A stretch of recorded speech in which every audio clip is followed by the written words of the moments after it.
नमस्कार मित्रों, आप सभी का स्वागत है हमारे यूट्यूब चैनल तरुण जी के क्लास में। मैं हूं तरुण। आज मैं आपके लिए लेके आया हूं मित्रों CDP मतलब चाइल्ड डेवलपमेंट पेडागोगी के जो ओल्ड ग्रेड 2 में पेपर हुआ था उनके क्वेश्चंस को यहाँ डिस्कस करेंगे। और यही क्वेश्चंस कहीं ना कहीं आप देखिएगा ग्रेड 3 में ज़रूर आएंगे। तो मेरी रिक्वेस्ट है कि आप यदि चैनल पर नए हैं तो चैनल को सब्सक्राइब करिएगा, बेल आइकन को प्रेस करिएगा, साथ ही साथ वीडियो को लाइक किएगा। और ये लाइव टेस्ट चल रहा है तो फिलहाल ये लाइव टेस्ट हमारे साथ दीजिएगा। मैं क्वेश्चन पूछूंगा, उसके आंसर आपको कमेंट में करना। आज फिलहाल संडे है तो क्लास हमारी 2 बजे रहती है, नहीं तो रेगुलर जो हमारी क्लास रहती है वो रहती है 11 AM पर। याद रखिए दिन में 11 बजे होती है। तो कृपया अगर हमारी डेली क्लास को अटेंड यहाँ पर चैनल पे आके किया करिए। तो फिलहाल फर्स्ट क्वेश्चन को यहाँ डिस्कस करते हैं। और फर्स्ट क्वेश्चन है हमारा, निम्नलिखित में से कौन सा कथन सत्य है?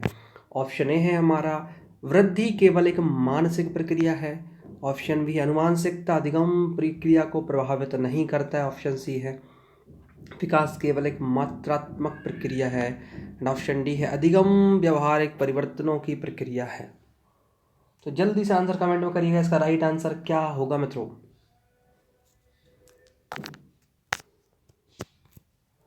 तो इसका जो राइट आंसर है वो ऑप्शन नंबर हमारा डी होगा, अधिगम व्यवहारिक परिवर्तनों की प्रक्रिया। ऑप्शन नंबर डी हमारा राइट हो जाएगा। नेक्स्ट क्वेश्चन है दोस्तों हमारा। क्वेश्चन है कि मूल मैनिसोटा मल्टीफैसिक पर्सनालिटी इन्वेंटरी MMPI में कितने नैदानिक पैमाने थे? 9, 11, 10, 12। क्या होगा दोस्तों इसका राइट आंसर?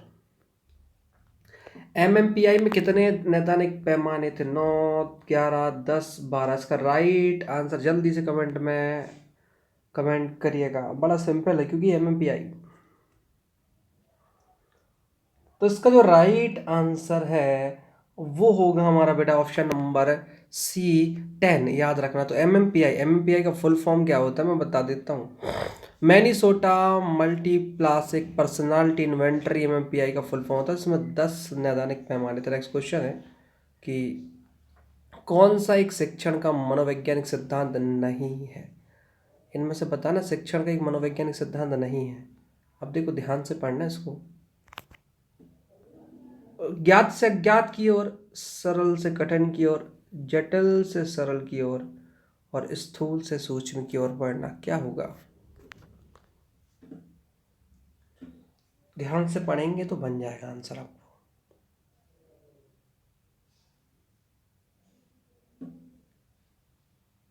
तो इसका जो राइट आंसर है वो है जटिल से सरल की ओर ना। ये सिद्धांत नहीं होता। ऑप्शन नंबर सी हमारा राइट है। नेक्स्ट क्वेश्चन की ओर जाते हैं। और नेक्स्ट क्वेश्चन में तो हमारा, समावेशी शिक्षा वर्तमान में खालिस्तान आधारित दृष्टिकोण के आधार पर शिक्षा की एक रणनीति है।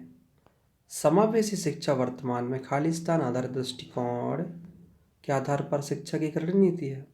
ऑप्शन ए सहानुभूति, ऑप्शन बी है दान, ऑप्शन सी है उदासीनता एंड ऑप्शन डी है अधिकार। क्या होगा राइट आंसर?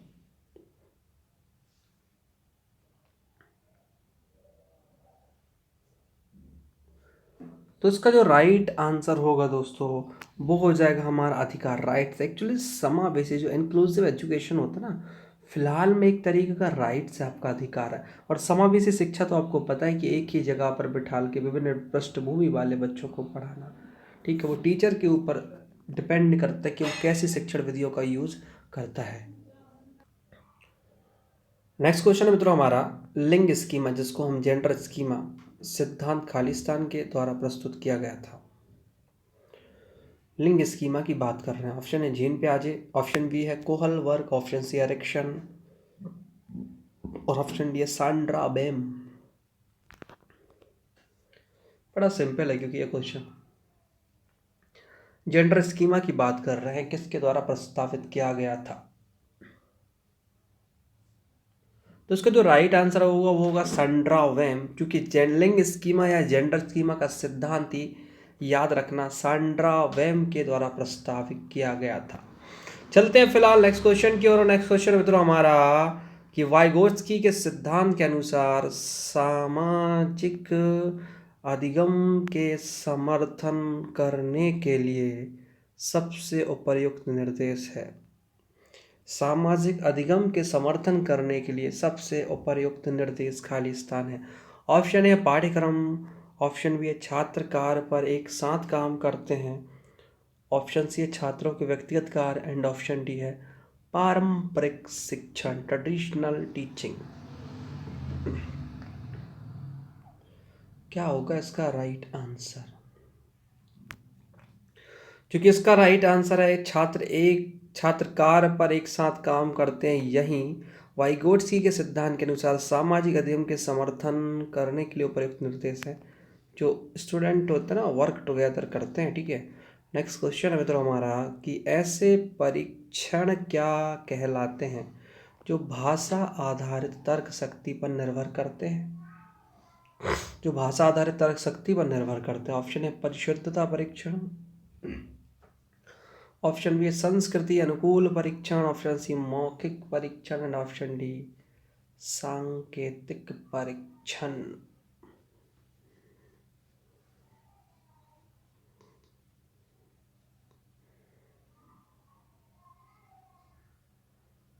क्या होगा राइट आंसर दोस्तों? जल्दी से आंसर कमेंट में करिए। इसका राइट आंसर है मौखिक परीक्षण। क्या होगा? वर्बल टेस्ट होगा। तो ऐसे परीक्षण क्या कहलाते हैं जो भाषा आधारित तर्क शक्ति पर निर्भर करते हैं, उसको मौखिक परीक्षण कहते हैं। और कहीं ना कहीं यही आपका भी फिलहाल तो मौखिक परीक्षण ही चल रहा है, क्योंकि मैं क्वेश्चन बोल रहा हूँ और आप आंसर दे रहे हैं। नेक्स्ट क्वेश्चन की ओर चलते हो। नेक्स्ट क्वेश्चन है हमारा व्यक्तित्व के किस पहलू से बच्चे के आउटगोइंग मतलब निर्गामी होने की संभावना बढ़ जाती है? ऑप्शन 1 है बहिर्मुखिता, ऑप्शन बी है अंतर्मुखिता, ऑप्शन सी है सामाजिकरण एंड ऑप्शन डी इज हमारा स्नायु विकृति। क्या होगा राइट आंसर?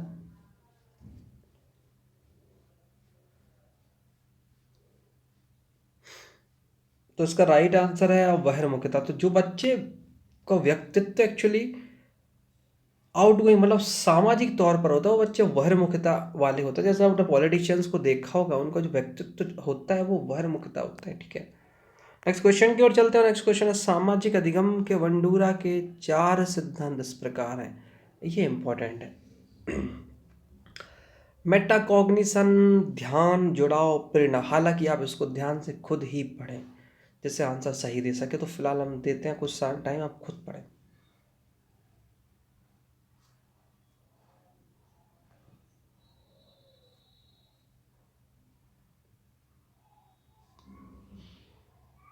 चलो इसका राइट आंसर क्या होगा? इसका राइट आंसर होगा attention, retention, reproduction and motivation. मतलब कि ध्यान, प्रतिधारण, प्रजनन और प्रेरणा। ध्यान होगा, प्रतिधारण होगा, प्रजनन और प्रेरणा, यही है सामाजिक अधिगम के 4 सिद्धांत बंडूरा के।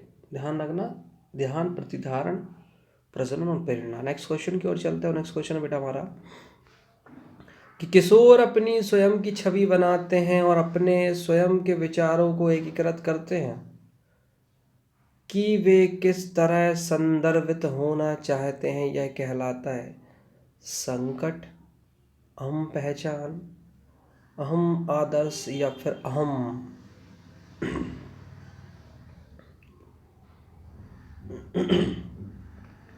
क्या होगा राइट आंसर यहाँ पर?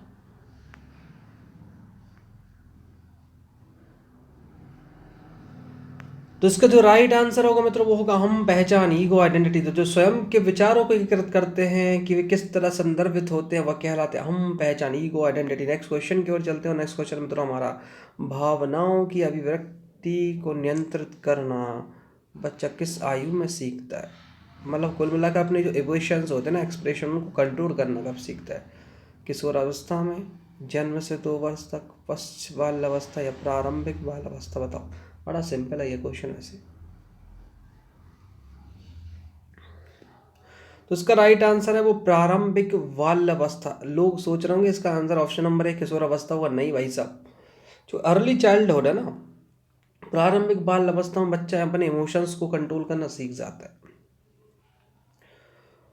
नेक्स्ट क्वेश्चन है हमारा कि निम्नलिखित में से कौन सा सिद्धांत व्यवहार और संज्ञानात्मक अधिगम सिद्धांतों के बीच एक सेतु का काम करता है?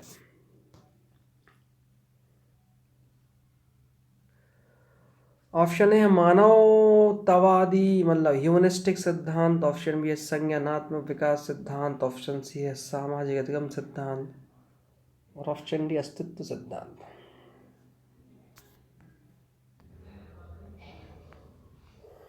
क्या होगा इसका राइट आंसर मित्रों? एक बार क्वेश्चन गौर पढ़ लीजिए। निम्नलिखित में से कौन सा सिद्धांत व्यवहार और संज्ञानात्मक अधिगम सिद्धांतों के बीच एक सेतु का काम करता, ब्रिज का काम करता है? खुद ही पढ़िए ऑप्शंस को जल्दी जल्दी।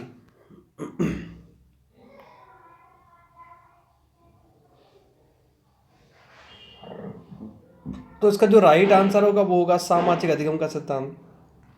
सोशल लर्निंग का जो सिद्धांत होता है वही काम करता है। नेक्स्ट क्वेश्चन की ओर चलते हैं। नेक्स्ट क्वेश्चन मित्रों हमारा, इनमें से कौन सा कथन योग्यता और क्षमता के संबंध में सत्य है? योग्यता और क्षमता के संदर्भ में सत्य है।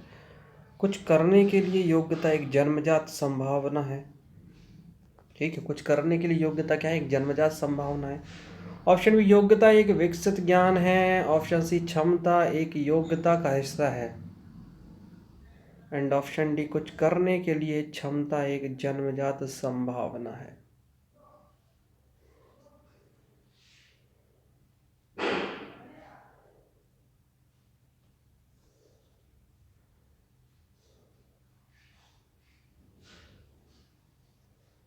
क्या होगा हमारा राइट आंसर दोस्तों? तो इसका right answer option number D, कुछ करने के लिए योग्यता एक जन्मजात संभावना कार्य क्षमता है। संभावना लिखा हुआ है, जरूरी नहीं है कि योग्यता एक जन्मजात संभावना हो, लेकिन याद रखना एक संभावना बोला है उन्होंने। ठीक है, नेक्स्ट क्वेश्चन है, कौन सा आरेख दर्शाता है कि शुरुआती वर्षों के दौरान शिक्षा में निवेश का रिटर्न अधिकतम है? Hackman, Wisconsin, Hurlock and यौवनता।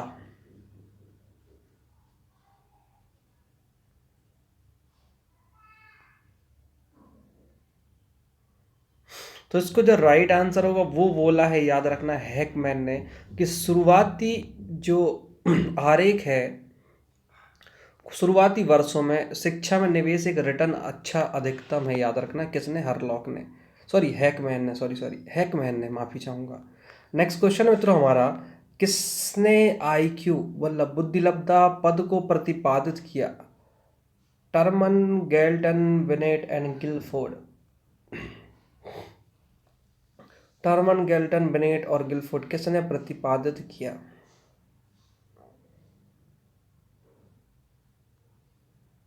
बड़ा सिंपल है, सभी को पता है, क्योंकि टर्मन ने ही बुद्धि का सिद्धांत दिया था ना। गिलफोर्ड का तो त्रिआयामी और बुद्धि संरचना का सिद्धांत आप सबको पता है। नेक्स्ट क्वेश्चन की ओर चलते हैं। नेक्स्ट क्वेश्चन है, वह मनोविज्ञानी जिसने पता लगाया कि बच्चों की वास्तविकता की धारणा वयस्कों से नहीं सीखी जाती है लेकिन इसका निर्माण किया जाता है, वे हैं जीन पियाजे, B F Skinner, Arnold Gesell and Howard Gardner.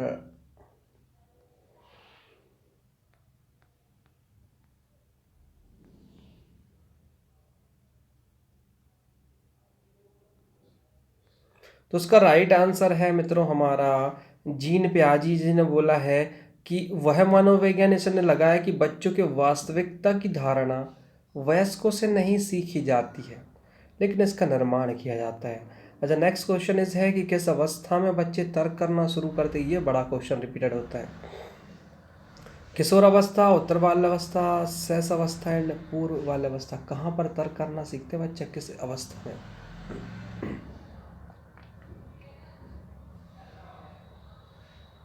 तो इसका राइट आंसर है उत्तर बाल्यावस्था। याद रखिएगा, उत्तर बाल्यावस्था में बच्चा तर्क करना सीखता है, तर्क करना उत्तर बाल्यावस्था। नेक्स्ट क्वेश्चन इज कि कक्षा में विविधता पर विचार करते समय शिक्षकों को समूह के दृष्टिकोण के बजाय एक खाली स्थान के दृष्टिकोण को ध्यान रखना चाहिए। समूह कारक, अभिमत, छात्र एंड व्यक्तिगत। क्या होगा राइट आंसर हमारा?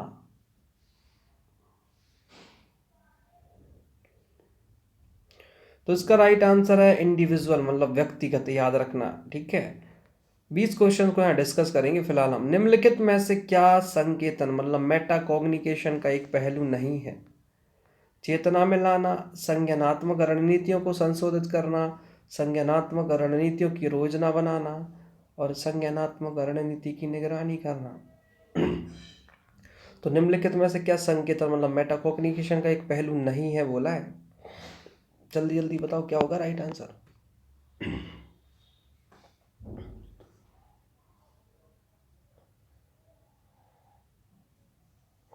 इसका राइट आंसर है मित्रों हमारा चेतना में लाना। ये कि मेटाकॉग्निशन का पहलू नहीं होता, लेकिन संज्ञानात्मक रणनीतियों को संशोधित करना, योजना बनाना और निगरानी करना ये होता है। और आज का लास्ट क्वेश्चन है दोस्तों हमारा कि निम्नलिखित में से शिक्षण प्रक्रिया के बारे में क्या सत्य नहीं है? शिक्षण एक उद्देश्य के साथ अधिगम की प्रक्रिया है। शिक्षण में अधिगम की पूरी प्रक्रिया नहीं होती है। शिक्षण के लिए औपचारिक बुनियाद की आवश्यकता नहीं है और शिक्षण छात्र के आसपास केंद्रित होना चाहिए। यह सत्य नहीं है पूछा है।